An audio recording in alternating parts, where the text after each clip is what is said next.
All right, let's get right into it. We're going to talk about what might be the most famous problem in all of game theory. It's this one simple idea that seems to pop up everywhere. From nuclear superpowers on the brink of war to, just roommates arguing over who should do the dishes. Understanding how it works can literally mean the difference between war and peace. And it might just reveal the secret to how we cooperate at all.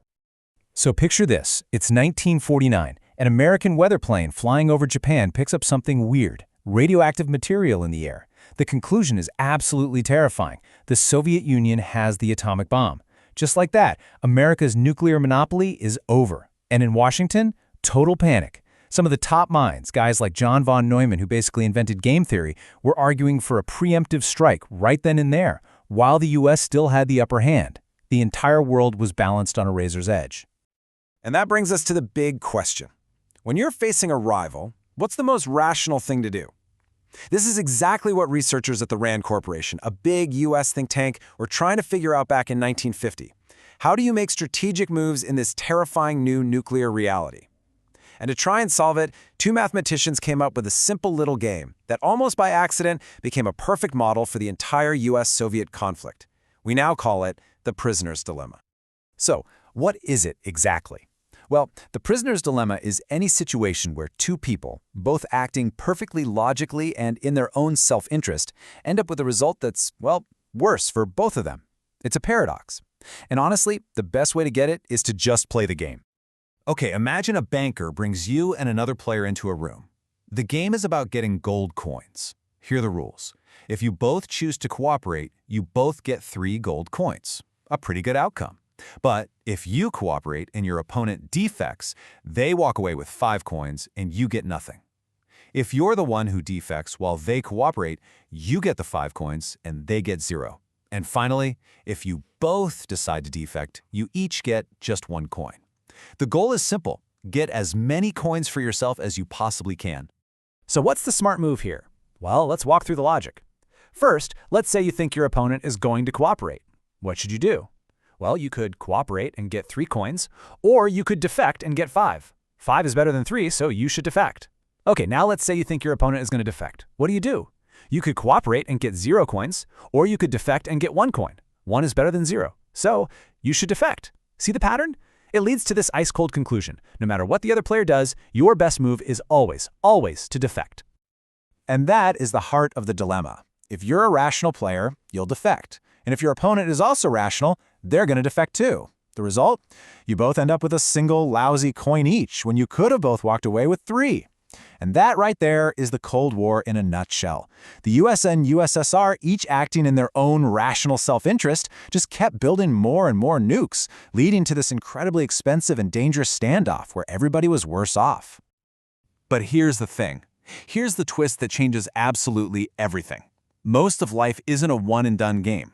You have to deal with the same people, the same businesses, the same countries, again and again.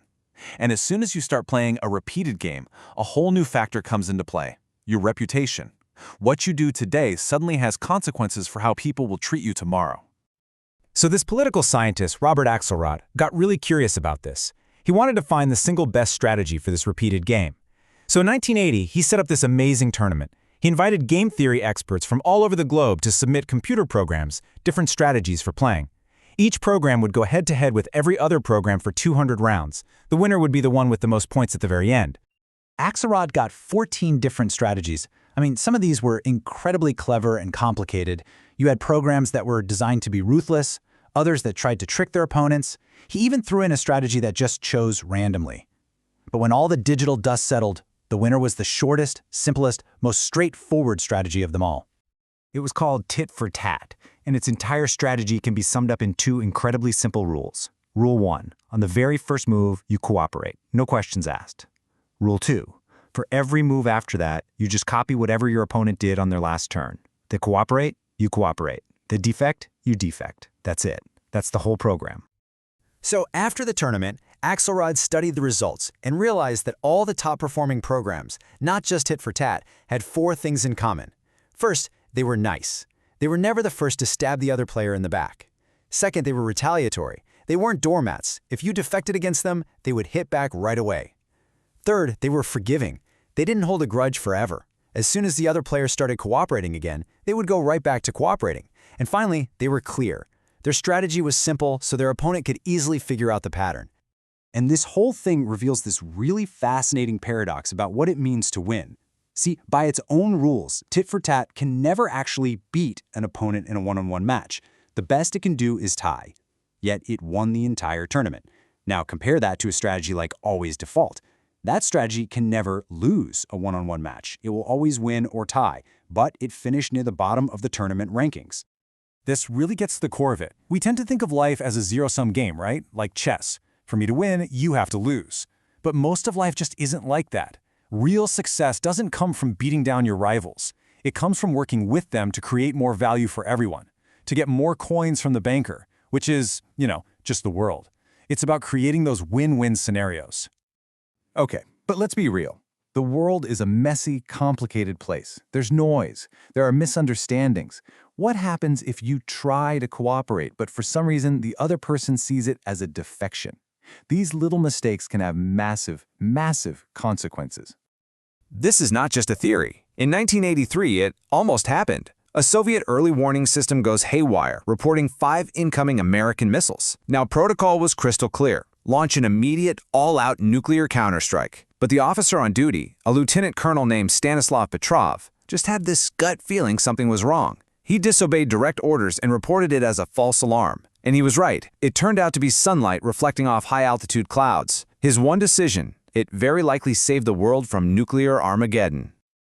That incredible story shows why pure tit-for-tat can sometimes be a bit fragile. One single mistake, one misinterpretation can kick off a death spiral of back-and-forth revenge that never ends. So in our messy, noisy world, it actually pays to be a little more forgiving. Maybe you let one defection slide.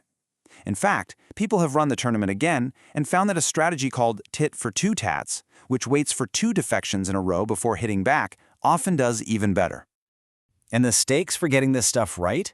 They are astronomical. The estimated cost for the US and the Soviet Union to build up their nuclear arsenals during the Cold War was $10 trillion. That's the price tag for getting stuck in a game of mutual defection. But eventually, slowly, they learned. Instead of trying to get one giant treaty to eliminate all nukes at once, which is a classic one-shot prisoner's dilemma, they started taking small, verifiable, reciprocal steps. The US would dismantle a few missiles, the Soviets would verify it, then the Soviets would dismantle a few, and the US would verify that. They started playing tit for tat. And that brings us to the final and maybe most powerful lesson from all of this. In the short term, sure, the environment you're in, whether it's cooperative or hostile, determines what strategies work best. But in the long run, the collection of strategies that we all choose is what actually creates that environment. Our choices don't just happen in the game, our choices are the game. So when you boil it all down, what this shows us is that we are all players in hundreds of these little games every single day. And by choosing to be nice but not a pushover, to be forgiving but not a fool, and to be clear in what we're doing, we can actually build a world with more trust, more cooperation, and better outcomes for everyone. So the only question left is, what games are you choosing to play?